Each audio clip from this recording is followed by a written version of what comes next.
It's TEDA time. Living in Terrebonne, living in Terrebonne. You sure won't want to miss it, and I'll bet that you'll revisit living in Terrebonne. Local Terrebonne Parish Economic News. Hello and welcome to this edition of TEDA Time. I'm your host, Keith Weissite, licensed clinical social worker with Terrebonne Home Care. Very glad you're joining us. However you may be joining us, we appreciate it very, very much. Here on this edition of TEDA Time, I promise to give you some good and updated information. They always find a way to partner with such great people in the area, being able to provide resources that everyone needs. Very glad to have, instead of Coed B. Guidry, we have Ms. Catherine Chario. Thank you for joining us. Oh, again, thank you Catherine. for having me back today. We appreciate it. Joining her, Mr. John Boudreau. John, thanks for joining us. Thank you very much for having me. All right, very good. Of course, John, Limpro Regional Revitalization Manager for South Central Planning and Development Commission. Correct. Ooh, that's a lot of words. Yes. Yeah. So you have a small card, right? Absolutely. Are we finally somebody who has a longer title than I do? Yeah, I know that's right. Very good. So, Catherine, let's talk a little bit about why these starter homes are important, but more importantly, how it's been in existence for some time. And here we're just kind of talking about the formation of those things. Right. Well, you know, Hurricane Ida hit us really hard. We know that. 98% of the structures in the parish were damaged in some way, shape, or form. Like 13,000 homes and structures had to be demolished or rebuilt. Mm-hmm. And while some of those are being rebuilt, a lot of them are not going to be. And right. That's just a sheer fact of the matter. And so when you have properties that are vacant or blighted, that can lower property values. It can be unsafe. You know, there's all these negative community aspects that come into play when a property is less than or underutilized. So one remedy to that is taking those properties and then rebuilding, infill building of homes, starter homes, for example. Right. By doing this, you're spurring economic revitalization. Mm-hmm. You are giving an opportunity for new life on the site. You're improving the property values of the area. And most importantly, you're giving an opportunity to community residents or new residents coming in to buy a new home. So instead of that negative impact, we have so many more positive impacts. Absolutely. Right? And, you know, we're always looking to, revitalization is a big term in economic development. We're always looking to take what may not be working and turn it into something that is working, that is beneficial to the community. And this is just one way of doing that. And so that's why the partnership we're focused on today is South Central Planning Development Commission's affordable, I'm going to screw this up. Okay. The Affordable Community Housing Authority Program. I believe it was conceived after Ida and is coming to fruition now. And that's why we have John with us to really talk about that program and how it's coming on and what the intents are of it. Yeah. John, if you want to tell us a little bit more about kind of the development of that, I'm sure this is something, I know you guys over at South Central Planning are always thinking about, what do we do to make improvements? Absolutely. And this was a program that was started several years ago, and we have developed a business plan to try to tackle some of the issues that everyone sees, and that is the blighted community and the devastation from post-disasters. And in doing that is rebuilding in the community that everyone needs. Is if you go further towards the Gulf of Mexico, there are locations that just used to be a subdivision. It's basically gone now. And the ability to rebuild those areas, because we need folks in these areas, whether it's in the oil field industry or our seafood industry, we need people here to do that in order to keep this country's economy going. So we put together a program to start looking at this and try to rebuild these in these infield locations and basically build it better. Okay. and work with different agencies, that being government agencies, as well as the private sector of insurance and so forth. That insurance has been a big deal in having folks stay because of insurance costs. Right. So we've worked with those industry leaders and developed a program, and we're going to build it better. And the insurance industry recognizes that, and they have already have committed to helping insure the properties that we build, so that those homeowners who buy these structures can also have some relief in having the ability to buy affordable homeowners policies for the structures that they will end up owning. Wow. And I love the idea that we're given the opportunity maybe to a family that lost their home, they had to have it torn down, and they're living somewhere else. I think the first option there is to that family and landowner to be able to rebuild, right, in some cost-efficient manner. And I'm sure we'll be able to talk about that a little bit. I love the second option. If they can't, then maybe the sale of that property can go to bringing in someone else, you know, be it, like you said, the oil field, be it with seafood, be it with medical, which tends to be a bigger area as well down here. We've got lots of options to maybe attract people here, not deter them. And I love the fact that y'all started with the big picture of how do we build them and how do we make sure that they're insured, right? Correct. That's correct. Without a battle from the insurance commission, without a battle from people they can afford the lot, they can afford the house, can't afford the insurance. That's correct. And so I love the fact that we started there.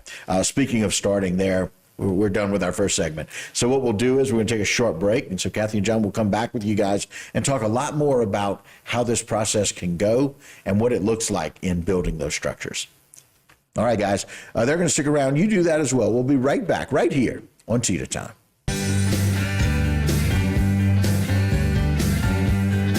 It's TEDA time. Tune in to HTV10 for some TEDA Time. On this show, you will learn what's going on in Terrebonne Parish with Cohen B. Guidry and all of his special guests that he brings along. Local Terrebonne Parish economic news.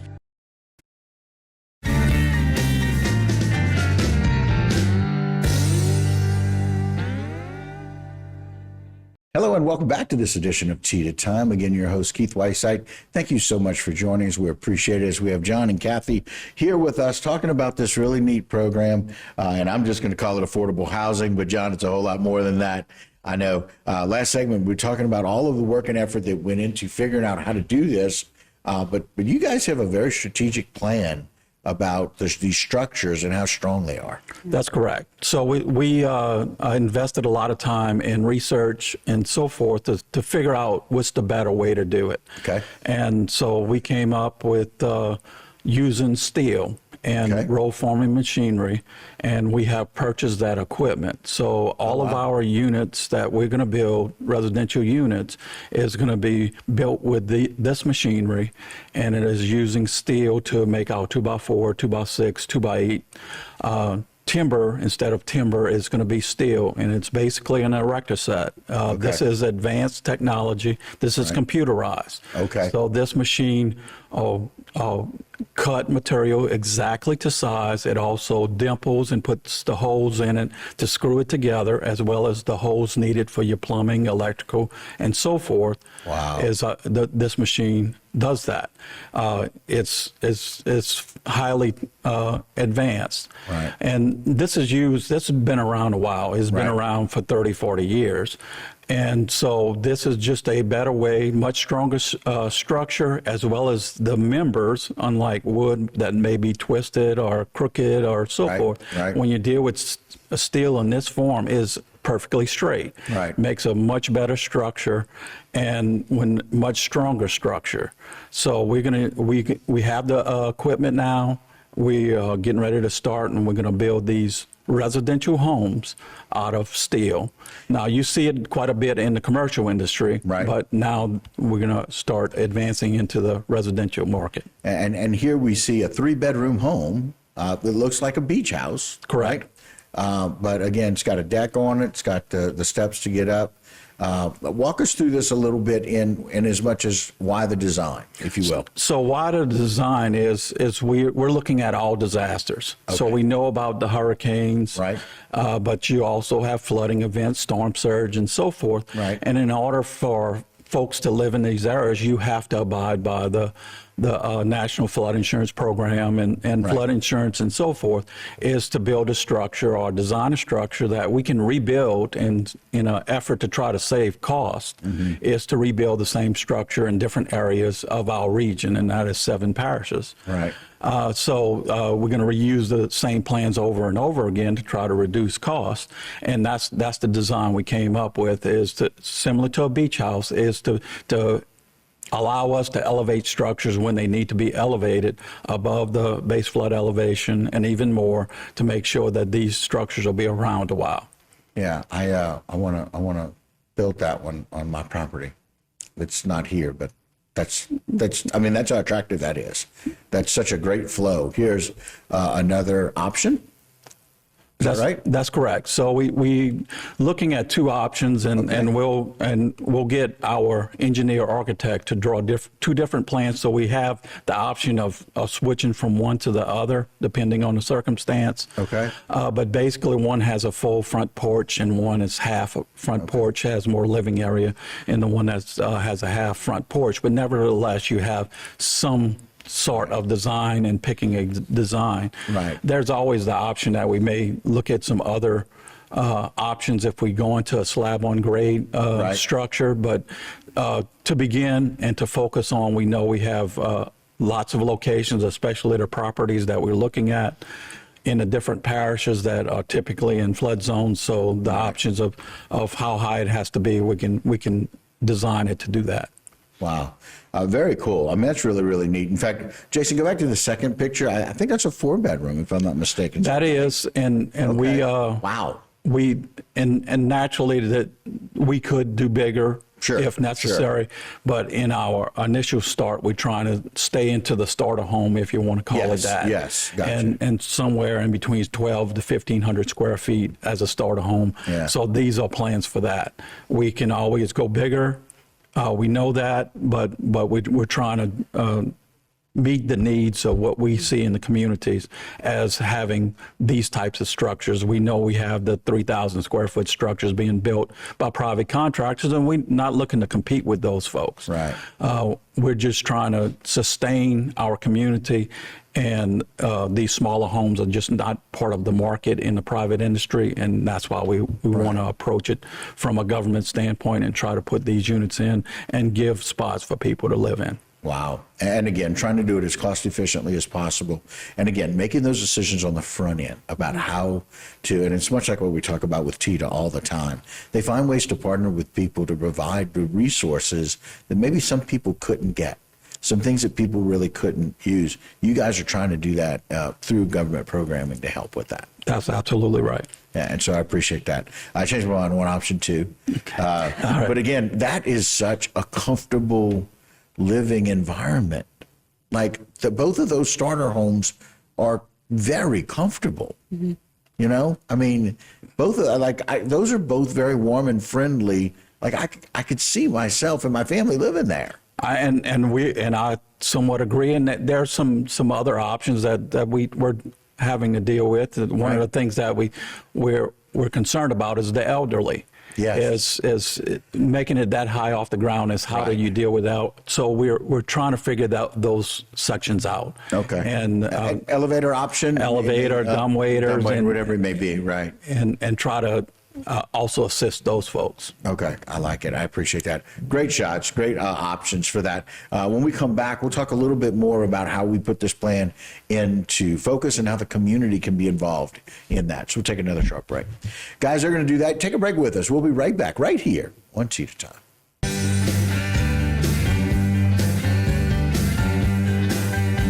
It's TEDA time.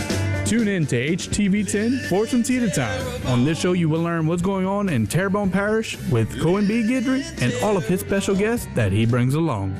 Local Terrebonne Parish economic news.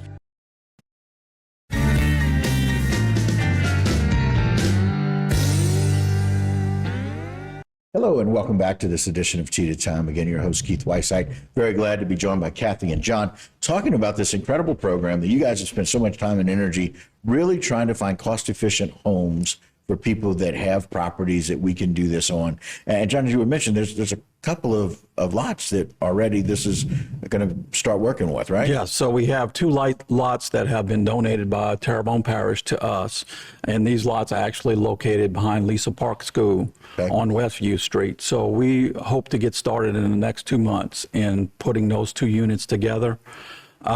So it's the similar plans that we've just shown. We're still working out the final details with engineering and architects.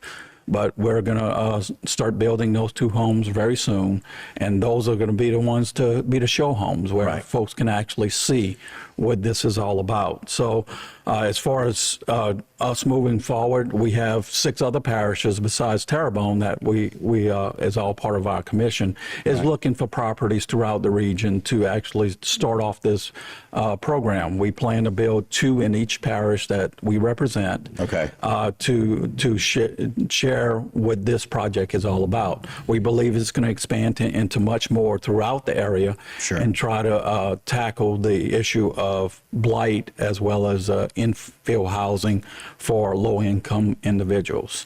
Yeah, and you were mentioning as well at the break about the option that you have for a very large warehouse, that you could do a lot of the construction, a lot of these things there in the warehouse. Yeah, we were fortunate enough. We were looking at warehouse space to lease throughout the area, and we were fortunate enough, our CEO, Kevin Belanger, was traveling and saw a sign for what was the old Frank's Casing on Coteau Road, and saw the sign, and we called and we went and look at it. And when we went and look at it, we made the decision there. That is perfect for us. It's 30,000 square foot of warehouse space. It has overhead cranes. It has air compressors.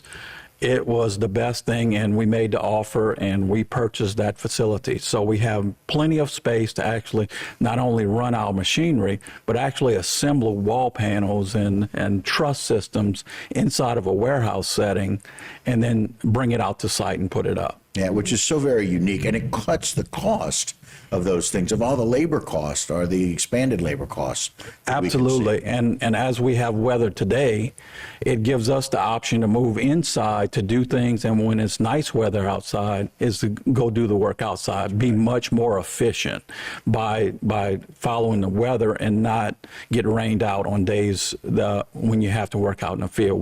We always will have something to do where we can be underneath the roof of the warehouse and put together and assemble what we can, and then when we have nice weather, go out and do that work on site. I love it. And I think we have a couple more shots of the inside of that warehouse, which is just remarkable about what y'all are being able to do. Here is the installation vehicle. Yeah, so we purchased lots of equipment. This is one piece of equipment. This is spray foam insulation trailer. We're going to use spray foam, closed cell spray foam. This is the trailer where you have 55-gallon drums inside the trailer. There's an A and B product. This is closed cell. Unlike the open cell, which is spongy, the closed cell is the one that's really hard. It adds a tremendous amount of strength to the wall panels as well as the roof by using closed cell. And the other big advantage, it does not absorb water. So if you ever have a busted pipe or something, you won't have mildew and so forth because this closed cell does not absorb water. Wow, that's remarkable. Again, all this advanced technology that you guys are bringing in to making things cost efficient for others. You're actually spending money on the front end to make it easier and cheaper for people on the back end. That's correct. Right. It just seems pretty obvious to me. That's how wonderful these kinds of programs are with good leadership, in your organization. And for those of us that know Kevin, and he can think outside of the warehouse, if you will. Correct. Right. And he found a way to think inside the warehouse, which is just terrific to be able to do. Got a couple of minutes left here in this segment. What else do we want to kind of share with people about what to do in the community? So we talked about the two pieces of property that has been donated by Terrebonne Parish. We are looking for that additional property, and what we want to pass on to the folks that may be listening, if there's an opportunity that you maybe you have a family-owned piece of property that has been not cared for some time, or maybe a tract of land that has some infrastructure on it. We are interested if someone wants to approach us and maybe donate, take a tax credit on, and so forth, is we are looking for those types of opportunities. Some opportunities may be a structure that government may be pursuing people to through condemnation to get rid of the structure and don't know what to do with it and don't want the hassle of it. Contact us and we can work out something that possibly will take it as a donation and then take care of the blighted structures on that site and hopefully eventually rebuild something there, help revitalize those neighborhoods to be able to sustain housing even in low-income areas. Yeah. Kathy, some final thoughts. Well, it's very important to know that revitalization comes in many forms. This is just one of the ways that government can help step in to facilitate that revitalization of communities and maintain the family units. For anybody who is interested in contacting South Central Planning, they can contact Rebecca Bouquet. Okay. She is there, and as always, we are, TEDA is the connector, if you will, for so many programs. We're always available if you have questions, be it on the home front or the business front. Kathy, John, thank you so much for the information, for this TEDA time, being able to let people know what's available. So we look forward to some great things. Thank you very much. All right. And that'll do it for this edition of TEDA Time. But don't go anywhere. A lot more local programming right here on HTV.